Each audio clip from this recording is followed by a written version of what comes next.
Hi, hello, my dear students. We are starting chapter 4, Consumer Rights and Protection, part 4 class. Okay, Consumer Rights and Protection ഉള്ള chapter നമ്മൾ 3 ക്ലാസ്സുകൾ already teacher post ചെയ്തിട്ടുണ്ട്. നിങ്ങളെല്ലാവരും കണ്ടു എന്ന് വിചാരിക്കുന്നു. ആരെങ്കിലും ആ ക്ലാസ് 3 കണ്ടില്ല എങ്കിൽ നിങ്ങൾ തീർച്ചയായിട്ടും കാണണം. അതിനുശേഷം നിങ്ങൾ ഈ പാർട്ട് 4 ക്ലാസ് അറ്റൻഡ് ചെയ്യുക. ഓക്കെ, കൺസ്യൂമേഴ്സ് എന്താണെന്നും കൺസ്യൂമറിൻ്റെ സാറ്റിസ്ഫാക്ഷൻ എന്താണെന്നും കൺസ്യൂമർ ചീറ്റ് ചെയ്യപ്പെടുന്നത് എങ്ങനെയൊക്കെയാണ്, അതുപോലെ തന്നെ കൺസ്യൂമർ എംപവർമെൻറ്റിനെ പറ്റിയാണ് കഴിഞ്ഞ ക്ലാസ്സിൽ ടീച്ചർ പഠിപ്പിച്ചത്. കൺസ്യൂമർ പ്രൊട്ടക്ഷൻ മൂവ്മെൻറ്റ്സ് ഏതൊക്കെയാണ്, അതിൻ്റെ ഒബ്ജക്റ്റീവ്സ് എന്തൊക്കെയായിരുന്നു, അതുപോലെ GST എന്താണ്, അതുപോലെ which are the different types of goods, their characteristics, example, utility and usefulness, what is the difference between utility and usefulness, then cardinal utility theory, the limitations of cardinal utility theory. ഇങ്ങനെ കുറേയേറെ കാര്യങ്ങൾ നമ്മൾ പഠിച്ചു കേട്ടോ. അപ്പോൾ അതൊക്കെ നമ്മുടെ class 1, 2, 3 നിങ്ങൾ കാണണം. അത് പഠിച്ചതിന് ശേഷം വേണം നിങ്ങൾ ഇന്നത്തെ ക്ലാസ്സിലേക്ക് വരാൻ. ഇന്ന് പാർട്ട് 4 ക്ലാസ്സിൽ ടീച്ചർ പഠിപ്പിക്കാൻ ഉദ്ദേശിക്കുന്നത് നമ്മുടെ ഇന്ത്യൻ പാർലമെൻറ്റ് കൺസ്യൂമേഴ്സിൻ്റെ പ്രൊട്ടക്ഷന് വേണ്ടി 2 ലോസ് ആണ് പാസ്സാക്കിയിരിക്കുന്നത്. 2 ആക്റ്റുകളാണ്. ഒരു ലോ പാസ്സായി കഴിയുമ്പോൾ നമ്മളതിനെ എന്ത് പറയും? ആക്ട് എന്ന് പറയും അല്ലേ? ആക്ട് അല്ലെങ്കിൽ ലോ എന്ന് പറയും. അപ്പോൾ 2 ലോസ് ഉണ്ട്. 1986 2019 അങ്ങനെ 2 ലോസിനെ പറ്റി നമ്മളിത് പഠിക്കുന്നുണ്ട്. അതുപോലെ തന്നെ ഈ 2 ലോസിൻ്റെയും ഇമ്പോർട്ടൻസ് പഠിക്കണം. ദെൻ വിച്ച് ആർ ദ നമ്മുടെ മെയിൻ കാര്യം, which are the rights of consumers, കൺസ്യൂമേഴ്സിൻ്റെ റൈറ്റുകൾ ഏതൊക്കെയാണെന്ന് ഇന്ന് പഠിക്കണം. ഇത്തരം പ്രധാനപ്പെട്ട ചില കാര്യങ്ങളാണ് ഇന്ന് നമ്മൾ ക്ലാസ്സിൽ പഠിക്കുന്നത്. അപ്പോൾ നമ്മുടെ ക്ലാസ്സിലേക്ക് നമുക്ക് കയറാം. Okay, write a short note on consumer protection act of 1986. ഞാൻ നിങ്ങളോട് പറഞ്ഞതുപോലെ ഇന്ത്യൻ പാർലമെൻറ്റ് കൺസ്യൂമേഴ്സിൻ്റെ പ്രൊട്ടക്ഷന് വേണ്ടി 2 ലോകളാണ് പാസ് ചെയ്തിരിക്കുന്നത്. അത് 2 നമുക്ക് പഠിക്കാം. ഒന്നാമത്തെ ലോ പാസ് ചെയ്ത വർഷമാണ് 1986. 1986 നമ്മുടെ ഇന്ത്യൻ പാർലമെൻറ്റിൻ്റെ 2 ഹൗസുകളും, നമ്മുടെ അപ്പർ ഹൗസും ലോവർ ഹൗസും 2 ഹൗസുകളും പാസ്സാക്കിയ ഒരു കൺസ്യൂമർ പ്രൊട്ടക്ഷൻ ആക്റ്റാണ് consumer protection act of 1986. This is a law passed by both the houses of parliament in 1986 to protect consumer rights. What is the aim of this law? To protect consumer rights. This act clearly defined consumer rights and established a separate judicial system in India for consumer protection. The importance of Consumer Protection Act 1986 is it define consumer rights. അത് consumer റൈറ്റുകൾ ഏതൊക്കെയാണെന്ന് കൃത്യമായിട്ട് ഈ ആക്റ്റിൽ define ചെയ്തു. രണ്ടാമത്തെ ഇതിൻ്റെ പ്രത്യേകത, they establish a separate judicial system in India for consumer protection. കൺസ്യൂമേഴ്സിനെ പ്രൊട്ടക്റ്റ് ചെയ്യാൻ വേണ്ടി ഒരു സെപ്പറേറ്റ് ജുഡീഷ്യൽ സിസ്റ്റം ഇന്ത്യയിൽ ആരംഭിച്ചു.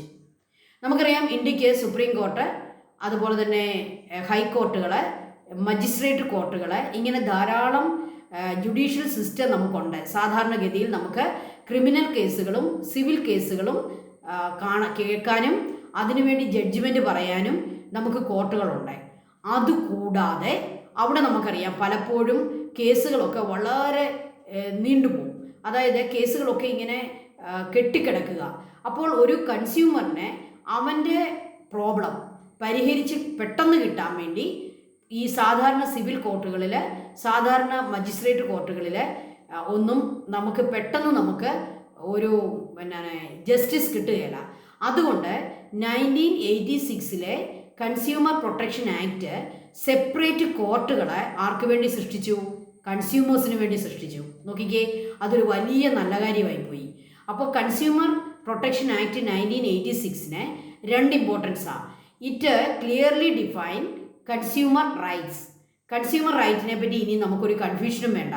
നമ്മുടെ കൺസ്യൂമർ പ്രൊട്ടക്ഷൻ ആക്ട് 1986 കൃത്യമായിട്ട് ഡിഫൈൻ ചെയ്തിട്ടുണ്ട് which are the consumer rights. 1. 2, they establish a separate judicial system, separate courts for consumer protection. കൺസ്യൂമേഴ്സിന് വേണ്ടി പ്രത്യേക കോർട്ടുകൾ സ്ഥാപിച്ചു. The act came into force in India 24 December 1986. ഈ ആക്ട് ഇന്ത്യയിൽ നിലവിൽ വന്നത് 24 ഡിസംബർ 1986-ലായിരുന്നു. So to commemorate the event 24 December is being observed as national consumer day. അപ്പോൾ ഇനി മുതൽ നിങ്ങൾ ഓർത്തോണം, ഡിസംബർ 24 ആണ് കൺസ്യൂമേഴ്സിൻ്റെ ഡേ, നാഷണൽ കൺസ്യൂമർ ഡേ. നമുക്കറിയാം father's day, mother's day, teacher's day, ഇങ്ങനെ ധാരാളം ഡേകളുണ്ട് അല്ലേ. ഈ ഡേകളിൽ വളരെ ഇമ്പോർട്ടൻ്റ് ആയിട്ടുള്ളൊരു ഡേ ആണ് കൺസ്യൂമർ ഡേ. നമ്മളെല്ലാവരും കൺസ്യൂമേഴ്സാണ്, അതുകൊണ്ട് നമുക്ക് വേണ്ടി ഒരു ഡേ ഉണ്ട്, അത് ഡിസംബർ 24 ആണ്. എന്തുകൊണ്ടാണ് ഈ ഡേ വന്നത്? ഡിസംബർ 24-നാണ് നമ്മുടെ കൺസ്യൂമർ പ്രൊട്ടക്ഷൻ ആക്ട് 1986 നിലവിൽ വന്നത്. It came into force December 24. So we observe December 24 as National Consumer Day. National Consumer Day. Then ഇനി രണ്ടാമത്തെ നമ്മുടെ ആക്ട് എന്ന് പറയുന്നത് the consumer protection act of 2019. What are the aims of consumer protection act of 2019? അപ്പം നിങ്ങളുടെ doubt ആദ്യമേ teacher ആ doubt അങ്ങോട്ട് പറയാം. 1986-ൽ കൺസ്യൂമർ പ്രൊട്ടക്ഷൻ ആക്ട് നിലവിൽ വന്നല്ലോ, പിന്നെയും എന്തിനാണ് 2019-ൽ വീണ്ടും ഒരു കൺസ്യൂമർ പ്രൊട്ടക്ഷൻ ആക്ട് നമ്മുടെ പാർലമെൻറ്റ് പാസ്സാക്കിയത്? അതിന് കാരണമുണ്ട്. 2019 ആയപ്പോൾ ഇ കൊമേഴ്സ് എന്ന് പറഞ്ഞാൽ എന്താണ്? ഇൻ്റർനെറ്റ് ഉപയോഗിച്ചുള്ള വിൽപ്പനയും വാങ്ങലും. നമുക്കറിയാം, ഇന്ന് നമ്മൾ ഏറ്റവും കൂടുതൽ ആമസോണിൽ നിന്നാണ് സാധനങ്ങൾ വാങ്ങുക, അല്ലെ ഓൺലൈൻ പ്ലാറ്റ്ഫോമുകളിൽ നിന്നാണ് നമ്മൾ സാധനങ്ങൾ വാങ്ങുക. അപ്പോൾ ഇൻ്റർനെറ്റിൽ ഓൺലൈൻ പ്ലാറ്റ്ഫോമിൽ ഇ കൊമേഴ്സ് അല്ലെ ഇ ട്രേഡ്, ഇലക്ട്രോണിക് ട്രേഡ് ആരംഭിച്ചപ്പോൾ അവിടെ കുറേ ക്രൈസിസ് ഉണ്ടായി, അവിടെ കുറേ ചീറ്റിംഗ് ഉണ്ടായി. അങ്ങനെ പൈസ അടയ്ക്കുന്നവർക്ക് പ്രോപ്പറായിട്ട് സാധനം കിട്ടാതെ വന്നു, അവർക്ക് ചീറ്റിംഗ് സംഭവിച്ചു, അവരുടെ പൈസ പോയി, അവർ പൈസ ഓൺലൈൻ അടയ്ക്കുന്നു, പക്ഷേ വരുന്ന സാധനം അവർ വീഡിയോയിൽ കാണിക്കുന്ന സാധനങ്ങളല്ല, മറ്റു പല സാധനങ്ങളും വരുന്നു, നമ്മൾ ചീറ്റ് ചെയ്യപ്പെടുന്നു.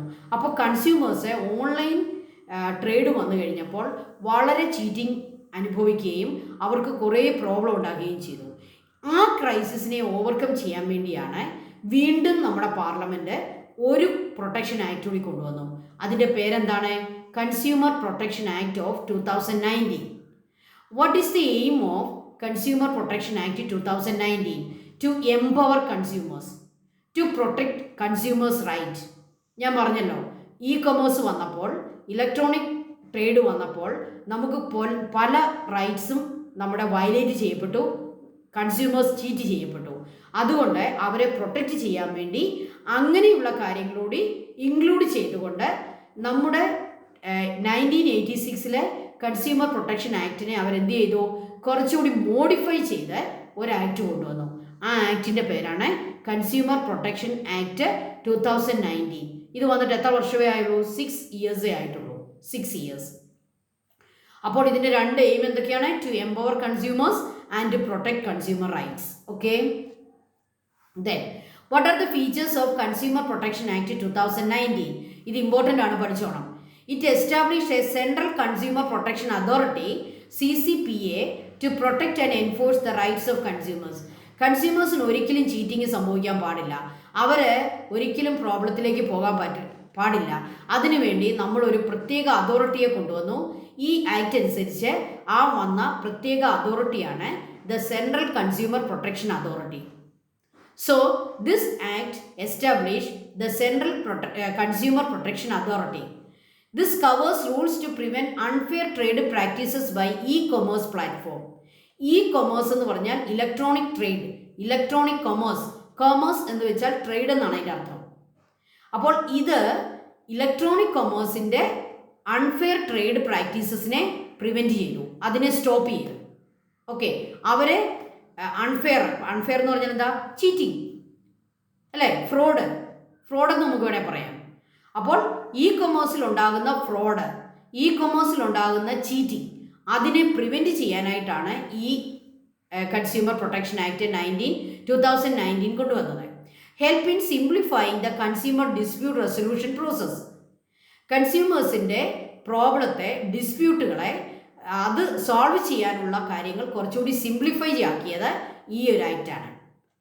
So the consumer dispute resolution become more simplified, provide for punishment of those who manufacture or sell adulterated counterfeit goods. Adulterated counterfeit goods എന്ന് പറഞ്ഞാൽ എന്താണ്? ചീറ്റ് ചെയ്യാൻ വേണ്ടി ക്വാളിറ്റി ഇല്ലാത്ത, തെറ്റിദ്ധരിപ്പിക്കുന്ന, തെറ്റായ പ്രോഡക്റ്റുകൾ ഉണ്ടാക്കി അത് ശരിയായ ക്വാളിറ്റിയുള്ള പ്രോഡക്റ്റ് ആണെന്നുള്ള വ്യാജേന കൊടുക്കുക. അങ്ങനെ കൊടുക്കുന്നവരെ പണിഷ് ചെയ്യാനുള്ള കാര്യങ്ങളെല്ലാം ഈ ആക്റ്റിലുണ്ട്. അപ്പോൾ നമ്മൾ ആരോടെങ്കിലും മൊബൈൽ ഫോൺ തരാമെന്ന് പറഞ്ഞ് അവരെ ഓൺലൈൻ മൊബൈൽ ഫോൺ കാണിക്കുന്നു, അവർ പൈസ അടയ്ക്കുന്നു, നമ്മൾ മൊബൈൽ ഫോണിൻ്റെ സ്ഥാനത്ത് ഒരു ചുടുകട്ട വെച്ച് അവർക്ക് അയച്ചു കൊടുക്കുന്നു. ഇതെന്താണ്? അത് ചീറ്റിംഗ് ആണ്. ഇങ്ങനെയുള്ള ചീറ്റിംഗ് അല്ലെങ്കിൽ അഡൾട്രേറ്റഡ് പ്രോഡക്റ്റ് എന്ന് പറഞ്ഞാൽ എന്താണ്? നമ്മൾ വളരെ വില കൊടുത്ത് നമ്മൾ ഒരു ഏറ്റവും വിലപിടിപ്പുള്ള ഒരു സാധനം വാങ്ങുന്നു, അതിനകത്ത് മായം ചേർത്ത് നമുക്ക് തരുന്നു. ഓക്കെ, അതിനെയാണ് നമ്മൾ അഡൾട്രേറ്റഡ് എന്ന് പറയുന്നത്. So this act, the act of 2019, it provide for punishment of those who manufacture or sell adulterated and counterfeit goods. അങ്ങനെയുള്ള ഗുഡ്സ് വിൽക്കുന്നവരെ പണിഷ് ചെയ്യാനുള്ള പ്രൊവിഷൻസും ഏത് ആക്റ്റിലുണ്ട്? Consumer protection act of 2019. It prohibit the dissemination of misleading advertisement. അതായത് cinema നടന്മാരെയും നടിമാരെയും അല്ലേ, അങ്ങനെയുള്ള ഹീറോസിനെയൊക്കെ വെച്ചുകൊണ്ട് അഡ്വർടൈസ്മെൻറ്റ് കൊടുത്ത് കൺസ്യൂമേഴ്സിനെ മിസ്ലീഡ് ചെയ്യുന്നതും പ്രൊഹിബിറ്റ് ചെയ്തു നമ്മുടെ ഈ ആക്ട്. നമുക്കറിയാം, നമ്മളെല്ലാവരും പലപ്പോഴും ചതിയിൽപ്പെട്ടു പോകുന്നത് അഡ്വർടൈസ്മെൻറ്റ് കണ്ടാണ്. നമ്മുടെ ഫേവറേറ്റ് ആയിട്ടുള്ള ഒരു ഹീറോ അല്ലെങ്കിൽ നമ്മുടെ ഫേവറേറ്റ് ആയിട്ടുള്ള ഒരു ഹീറോയിൻ അവരൊരു സോപ്പ് കാണിച്ചിട്ട് നമ്മളോട് പറയുന്നു, ഈ സോപ്പ് ഉപയോഗിച്ചാണ് എനിക്ക് ഇത്രയും സൗന്ദര്യം ഉണ്ടായത്. ആ സൗന്ദര്യം വരുമെന്ന് വിചാരിച്ച് നമ്മൾ എന്ത് ചെയ്യുന്നു? നമ്മൾ ആ പർട്ടിക്കുലർ സോപ്പ് വളരെയേറെ വില കൊടുത്ത് വാങ്ങുന്നു. പക്ഷേ അതുകൊണ്ട് കുളിച്ചിട്ടൊന്നും നമുക്ക് സൗന്ദര്യം ഉണ്ടാകുന്നില്ല. കാരണം എന്താണ്? അഡ്വർടൈസ്മെൻറ്റിൽ അവർ പറയുന്നത് ആ സോപ്പ് ഉപയോഗിച്ച് സൗന്ദര്യം ഉണ്ടായി എന്ന് പറയുന്നത് ഇറ്റ് ഈസ് ചീറ്റിംഗ്. അത് ചീറ്റിംഗ് ആണ്. ഇങ്ങനെയുള്ള ഫോൾസായിട്ടുള്ള ഫ്രോഡായിട്ടുള്ള അഡ്വർടൈസ്മെൻറ്റുകളെ ഏതായിട്ട് പ്രിവെൻറ്റ് ചെയ്യുന്നു? 2019 കൺസ്യൂമർ പ്രൊട്ടക്ഷൻ ആക്ട് പ്രിവെൻറ്റ് ചെയ്യുന്നു, പ്രൊഹിബിറ്റ് ചെയ്യുന്നു. It guarantees the right to consumer education. അതുപോലെ തന്നെ ഈ 2019 കൺസ്യൂമർ പ്രൊട്ടക്ഷൻ ആക്റ്റിലാണ് കൺസ്യൂമേഴ്സിന് എഡ്യൂക്കേഷൻ കൊടുക്കണമെന്നുള്ള ഒരു റൈറ്റ് കൂടി അവർ എഴുതി ചേർത്തു. Guarantees the right to consumer education. എന്താണ് കൺസ്യൂമർ എഡ്യൂക്കേഷൻ്റെ പ്രാധാന്യം? കൺസ്യൂമർ എഡ്യൂക്കേഷൻ കൊടുത്താൽ മാത്രമേ കുട്ടികളെ ചെറിയ ക്ലാസ് തൊട്ട് കൺസ്യൂമർ റൈറ്റ്സിനെ പറ്റി, കൺസ്യൂമേഴ്സ് എന്തൊക്കെ കാര്യങ്ങളിൽ അവെയർ ആയിരിക്കണം, ജാഗ്രത കാണിക്കണമെന്നൊക്കെ പഠിപ്പിച്ചാൽ മാത്രമേ അവർക്ക് ചീറ്റിംഗ് ഉണ്ടാകാതെ അവർക്ക് അവരുടെ പൈസ സംരക്ഷിക്കാൻ പറ്റുള്ളൂ, ചീറ്റിംഗ് സംഭവിക്കാതിരിക്കത്തുള്ളൂ. അപ്പോൾ കൺസ്യൂമർ എഡ്യൂക്കേഷൻ ഇമ്പോർട്ടൻ്റ് ആണ്. അത് കൊടുക്കണമെന്ന് എഴുതി വെച്ച ഒരു ആക്റ്റാണ് കൺസ്യൂമർ പ്രൊട്ടക്ഷൻ ആക്ട് 2019. അപ്പോൾ കൺസ്യൂമർ പ്രൊട്ടക്ഷൻ ആക്ട് 2019 വളരെ ഇമ്പോർട്ടൻ്റ് ആണ്. അത് കൊണ്ടുവന്നിരിക്കുന്നത് എന്തിനു വേണ്ടിയാണ്? ഇ കൊമേഴ്സിലുണ്ടാകുന്ന ഫ്രോഡുകളെ സ്റ്റോപ്പ് ചെയ്യുക, നമ്മുടെ കൺസ്യൂമർ ഡിസ്പ്യൂട്ടുകളെ കുറച്ചുകൂടി അതിൻ്റെ റെസൊല്യൂഷൻ വളരെ സിംപ്ലിഫൈ ആക്കുക, അതുപോലെ തന്നെ അഡൾട്രേറ്റഡ് കണ്ടർഫിയറ്റ് ഗുഡ്സിൻ്റെ മാനുഫാക്ചറും അതിൻ്റെ സെല്ലിങ്ങും പണിഷ് ചെയ്യുക, അങ്ങനെയുള്ളവരെ പണിഷ് ചെയ്യുക. അതുപോലെ തന്നെ ഫോൾസായിട്ടുള്ള അഡ്വർടൈസ്മെൻറ്റുകളെ പ്രൊഹിബിറ്റ് ചെയ്യുക. അതുപോലെ കൺസ്യൂമർ എഡ്യൂക്കേഷൻ ഗ്യാരണ്ടി ചെയ്യുക. Central consumer protection authority establish ചെയ്യുക. ഇങ്ങനെ കുറേയേറെ ഇമ്പോർട്ടൻ്റ് ആയിട്ടുള്ള കാര്യങ്ങൾ കൊണ്ടുവന്ന ഒരു ആക്റ്റാണ് കൺസ്യൂമർ പ്രൊട്ടക്ഷൻ ആക്ട് ഓഫ് 2019. അപ്പോൾ ഇന്ത്യൻ പാർലമെൻറ്റ് 2 ആക്റ്റുകളാണ് കൺസ്യൂമർ പ്രൊട്ടക്ഷന് വേണ്ടി കൊണ്ടുവന്നത്. 1986 2019 രണ്ടിൻ്റെയും പേര് എന്ത് തന്നെയാണ്? Consumer protection act. Okay, then which are the rights of consumers ensured by law? നമ്മുടെ ഇന്ത്യയുടെ ലോ അനുസരിച്ച് എന്തൊക്കെയാണ് കൺസ്യൂമേഴ്സിൻ്റെ റൈറ്റ്സ്? ഇത് വെരി വെരി വെരി ഇമ്പോർട്ടൻറ്റ്, പഠിച്ചോണേ. First one, right to safety. Second, right to choose. Third, right to know. Fourth, right to seek redressal. Fifth, right to consumer education. ഇപ്പോൾ first തൊട്ട് നമുക്കൊന്ന് നോക്കാം. Right to safety. നമ്മൾ ഏത് product മേടിച്ചാലും അത് safe ആയിരിക്കണം. അല്ലേ? ഫുഡ് പ്രോഡക്റ്റ് ആണെങ്കിൽ നമുക്ക് ഫുഡ് പോയിസണോ അങ്ങനെയുള്ള കാര്യങ്ങളൊന്നും വരാൻ പാടില്ല. ഇനി ഇലക്ട്രോണിക് സാധനമാണെങ്കിൽ അത് ഉപയോഗിക്കുമ്പോൾ നമുക്ക് സേഫ് ആയിരിക്കണം. ഇനിയും നമ്മുടെ വെഹിക്കിൾസ് ആണെങ്കിലും നമുക്ക് സേഫ് ആയിരിക്കണം. ഏതൊരു പ്രോഡക്റ്റ് ആണെങ്കിലും നമുക്ക് എന്ത് കിട്ടണം? Safety, right to safety. That is the first right. Then right to choose. ഏതൊരു കൺസ്യൂമറിൻ്റെയും ആഗ്രഹമാണ് ചൂസ് ചെയ്തെടുക്കുക. നമുക്ക് ചോയ്സിന് അവസരം വേണം. നമുക്ക് ഇപ്പോൾ ഒരു സാരി മേടിക്കാൻ നമ്മൾ പോകുന്നു, 2 സാരി അവിടെ ആകെയുള്ളെങ്കിൽ എന്താണ് നമ്മുടെ ചൂസ് ചെയ്യാനുള്ള നമ്മുടെ ഓപ്പർച്യൂണിറ്റി വളരെ കുറവാണ്. അത് പറ്റുകയില്ല. നമുക്ക് 100 കണക്കിന് 1000 കണക്കിന് സാധനങ്ങളിൽ നിന്നും നമുക്കിഷ്ടപ്പെട്ട സാധനം നമുക്ക് ചൂസ് ചെയ്യാനുള്ള അവസരം വേണം. അതാണ് right to choose. Okay, next right to know. എന്താണ് നമ്മൾ വാങ്ങിക്കുന്ന പ്രോഡക്റ്റ്, അതിനകത്ത് എന്തൊക്കെ ഇൻഗ്രീഡിയൻസ് ഉണ്ട്, അത് വെജാണോ നോൺ വെജാണോ, അതിനകത്ത് എന്തൊക്കെ വൈറ്റമിൻസ് ഉണ്ട്, എങ്ങനെയുള്ള അതെന്നാണ് മാനുഫാക്ചർ ചെയ്തത്, എന്നാണ് അതിൻ്റെ എക്സ്പയറി ഡേറ്റ്, അതിന് എത്രയാണ് വില, അതിന് എത്രയാണ് അതിൻ്റെ വെയിറ്റ്. ഇങ്ങനെ ഒരു പ്രോഡക്റ്റിനെ സംബന്ധിച്ച എല്ലാ കാര്യങ്ങളും കൺസ്യൂമറിന് അറിയാനുള്ള റൈറ്റ് ഉണ്ട്, അല്ലേ? അറിഞ്ഞിട്ട് വേണം ഇത് വാങ്ങാൻ. അല്ലാതെ ആ കാര്യങ്ങളൊന്നും ഹൈഡ് ചെയ്ത് വെക്കാൻ പാടില്ല.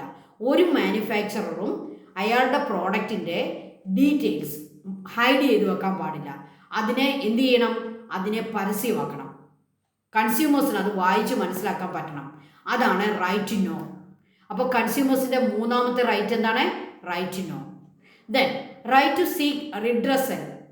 കൺസ്യൂമേഴ്സിന് എന്തെങ്കിലും ഫ്രോഡ് സംഭവിച്ചു, അവർക്ക് എന്തെങ്കിലും ചീറ്റിങ് സംഭവിച്ചു, അവർക്ക് സങ്കടമായി, അപ്പോൾ അവർക്ക് എന്ത് വേണം?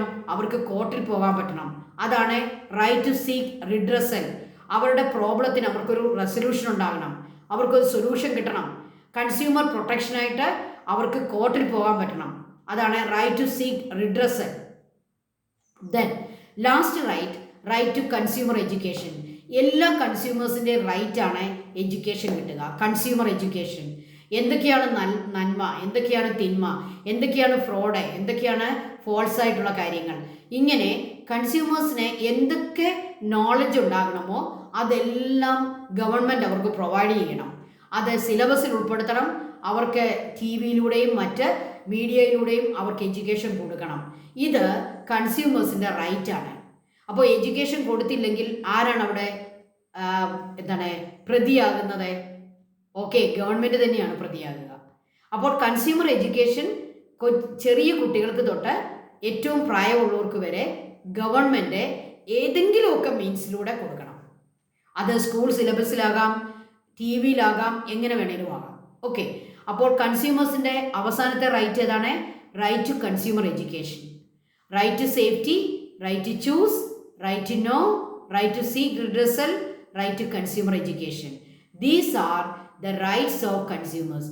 ഇത് ഏത് ആക്റ്റിലാണ് കൊണ്ടുവന്നത്? The consumer protection act of 1986. അപ്പോൾ 1986 കൺസ്യൂമർ പ്രൊട്ടക്ഷൻ ആക്റ്റിൽ, നമ്മുടെ പാർലമെൻറ്റ് പാസ്സാക്കിയ ആക്റ്റിൽ ഇത്രയും റൈറ്റ്സ് ആണ് എഴുതി വെച്ചിരിക്കുക. എത്രയെണ്ണം ഉണ്ട്? 5. ഇതൊക്കെ പഠിച്ചോണം. ഇത് നിങ്ങൾക്ക് പരീക്ഷയ്ക്ക് വരും. Okay, then which are the levels of consumer court. ഇപ്പം നമ്മളെല്ലാവരും ആഗ്രഹിക്കുന്നുണ്ട് നമുക്ക് എന്തെങ്കിലും ഫ്രോഡ് സംഭവിച്ചാൽ, എന്തെങ്കിലും ചീറ്റിങ് സംഭവിച്ചാൽ നമുക്ക് എവിടെ പോകണം? നമുക്ക് കൺസ്യൂമർ കോർട്ടിൽ പോകണം. നമ്മുടെ consumer protection act of 1986 separate കോർട്ടുകൾ കൺസ്യൂമേഴ്സിന് വേണ്ടി ഉണ്ടാക്കി. എന്തിനാണ്? അവർക്ക് എന്തെങ്കിലും സങ്കടം ഉണ്ടെങ്കിൽ അവർക്ക് അങ്ങനെയുള്ള കോർട്ടിൽ പോകാം, പെട്ടെന്ന് തന്നെ അവർക്ക് നീതി കിട്ടും, അല്ലേ? സാധാരണ കോർട്ടുകളിലേക്ക് പോയാൽ നീതി വൈകും. അപ്പോൾ ഇങ്ങനെയുള്ള കോർട്ടുകൾ ഉണ്ടാക്കി. ഏതൊക്കെയാണ് കോർട്ട്? നമുക്കറിയാം, നമ്മുടെ രാജ്യത്തെ ഏത് കോർട്ട് ഉണ്ടാക്കിയാലും അതിൻ്റെ ഏറ്റവും ടോപ്പിൽ ഏത് വേണം? Supreme court. ഓക്കെ, അപ്പം നമ്മളിത് സത്യത്തിൽ നിങ്ങൾ ഇതിൻ്റെ ആരോ ശ്രദ്ധിക്കുക, ഏറ്റവും ബോട്ടം ഭാഗത്തുനിന്ന് ഏറ്റവും മുകളിലേക്കാണ് പോകേണ്ടത്. സുപ്രീം കോർട്ട് എന്നുള്ളത് ഏറ്റവും സുപ്രീം അതോറിറ്റിയാണ്, അല്ലെങ്കിൽ ഏറ്റവും ടോപ്പ് അതോറിറ്റിയാണ്. അപ്പം നമ്മൾ എവിടെയാണ് തുടങ്ങേണ്ടത്? നമ്മൾ ആദ്യം പോകേണ്ടത് district consumer redressal commission. That is the consumer court for the lowest level. ഏറ്റവും താഴത്തെ ലെവലിലുള്ള കൺസ്യൂമർ കോർട്ടിൻ്റെ പേരാണ് district consumer redressal commission. District എന്ന് പേര് കേൾക്കുമ്പോഴേ നിങ്ങൾക്കറിയാം അതൊരു ജില്ലയിലാണ്, അല്ലേ? ഒരു ജില്ല. അപ്പം നമ്മൾ കോട്ടയം ജില്ലക്കാരാണെങ്കിൽ നമുക്ക് കോട്ടയത്ത് ഡിസ്ട്രിക്ട് കൺസ്യൂമർ റിഡ്രസൽ കമ്മീഷനുണ്ട്. ആ കമ്മീഷനെയാണ് നമ്മൾ നമ്മുടെ ആ പ്രോബ്ലം പറയേണ്ടതും നമ്മൾ പെറ്റീഷൻ കൊടുക്കേണ്ടതും.